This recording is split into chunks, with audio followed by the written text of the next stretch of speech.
रहे विक्रमादित्य के बड़े भाई।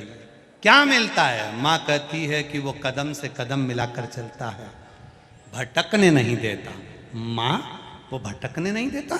नहीं, आएगा मौका तो शिव की आराधना का फल तुझे बताऊंगी मैं। और अभी कथा में कहा जोरू और जमीन व्यक्ति को कब बदल देती है पता नहीं पड़ पाता। आया समय, राजा भर्तरी ने खूब भजन करा देवाधिदेव महादेव का।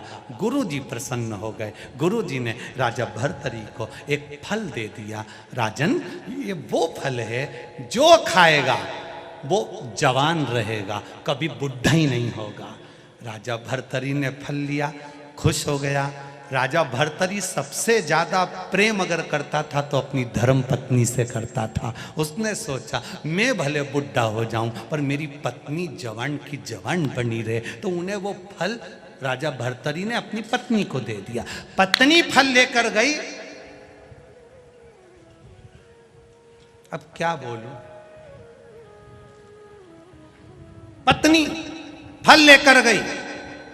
राजा भर्तरी की धर्म पत्नी, राजा भर्तरी सबसे ज्यादा प्रेम पत्नी से करता था, इसलिए उसको बूढ़ी होते नहीं देख सकता था, तो उसको फल दे दिया। पत्नी फल लेकर गई। वो सेनापति को ज्यादा चाहती थी, राज्य के सेनापति को बहुत प्रेम करती थी। उसने सोचा फल मैं खा लूंगी, जवान हो जाऊंगी, पर जवान तो मैं जिसको चाहती हूँ सेनापति को होना चाहिए। तो सेनापति को फल दे दी कि इसको खा लोगे, जवान रहोगे, मरते दम तक बूढ़े नहीं होगे, मरते दम तक बूढ़े नहीं हो गए। सेनापति ने फल लिया। सेनापति रानी सेनापति को चाहती थी पर सेनापति रानी को नहीं चाहता था। सेनापति रानी के यहाँ जो एक नौकरानी थी दासी, उसको बहुत प्रेम करता था। तो सेनापति ने सोचा मैं बूढ़ा हो जाऊं चल जाए, पर ई के बूढ़ी नहीं होने दूंगा, तो वो फल दासी को दे दिया। अब दासी के पास में फल आया। दासी ने विचार करा ये वो फल है जो खाएगा जवान रहेगा। मेरे नगर का राजा भर्तरी पूरी सनातन धर्म की ध्वजा फैला रहा है, ये फल मैं उसको दे देती हूँ, सनातन धर्म जीवित रहेगा जब तक वो रहेगा। फल लेकर वो दासी, वो नौकरानी, वो सेविका फल लेकर राजा भर्तरी के पास पहुंच गई। महाराज महाराज महाराज। महाराज ने कहा क्या बात है? ये फल वो फल है जो खाएगा वो जीवन भर जवान रहेगा। भर्तरी के हाथ में फल आया। फल आते से ही भर्तरी ने देखा ये तो मैंने रानी को दिया था। नौकरानी से, दासी से पूछा ये फल तुम्हारे पास कैसे आया? उसने बताना नहीं चाहा। राजा ने उसको डराया, धमकाया। तब उसने कहा सैनिक मुझे चाहता है, ये फल मुझे सैनिक ने दिया। सेनापति को दिया। सेनापति को बुलाया, फल कहां से आया? डराया, धमकाया, सेनापति बताने को तैयार नहीं। कहा रानी मुझे बहुत ज्यादा प्रेम करती है, रानी ने दिया। रानी को फल लिया।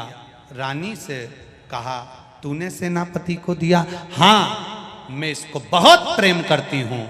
राजा भर्तरी सिंहासन से नीचे उतरा, अपनी माँ की गोद में सिर रखकर बोला माँ, जिस राजा के पास में सारी सत्ता वैभव है और उसकी पत्नी उसकी नहीं हुई, तो ये वैभव का करूंगा क्या? एक क्षण में छोड़ दिया, एक क्षण में। जोरू और जमीन कब बदल दे टाइम नहीं लगता।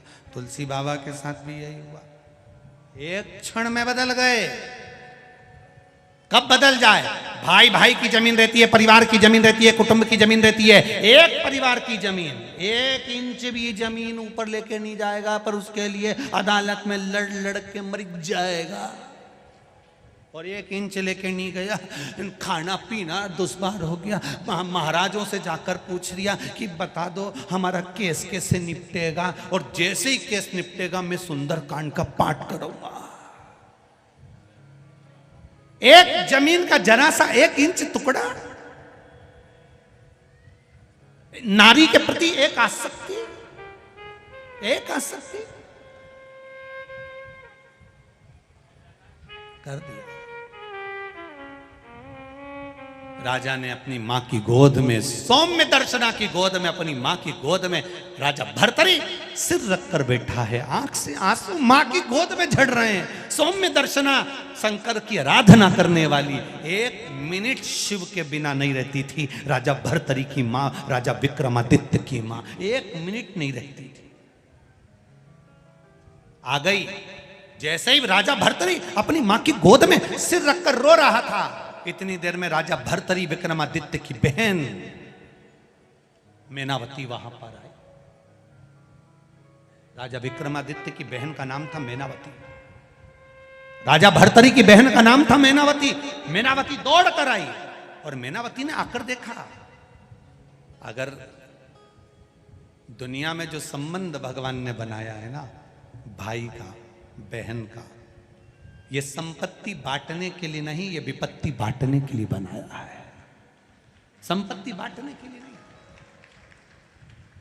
जोरू और जमीन व्यक्ति को जानवर बना देती है। थोड़ा बचकर रहिएगा। सहजता में ध्यान रखकर चलना है। एक नारी के चक्कर में पूरी महाभारत हो गई।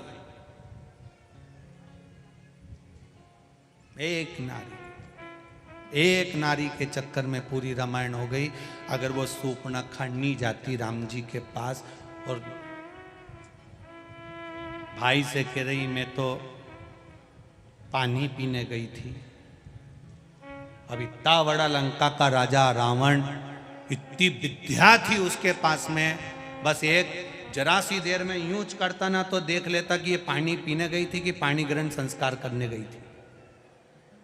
तासन देख लेता ना तो समझ में आ जाता ना। बहन के कहने में बस मैं तो भैया आंख में से आंसू डालती बोली मैं तो पानी पीने गई थी। इतना में तो भाई ने कह दिया ने तू चिंता मत करने, अब तो निपटे ही धुआं क्या। इसलिए ये रोए तो थोड़ा ध्यान रखना कि ये सही बोली रही है,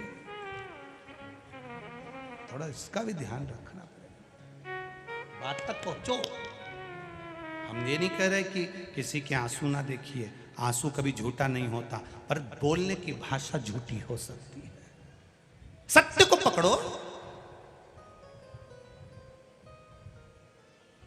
वेद व्यास जी ने शिव महापुराण के एक एक शब्द को जनमानस के कल्याण के लिए लिखा है।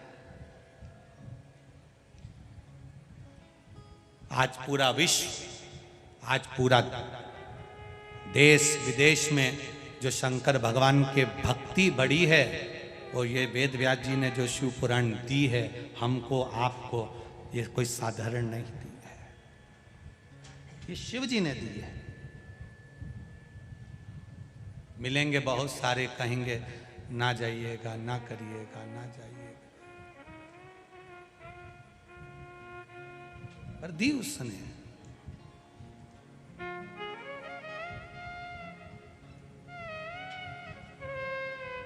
भोलेनाथ दया करना,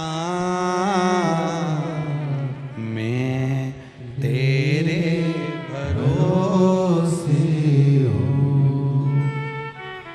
मेरे बाबा दया करना, मैं तेरे भरोसे हूँ। ना घर के भरोसे हूँ, ना परिवार के भरोसे हूँ, ना घर के, आप भी बोलिए, ना घर के, जरा तेज,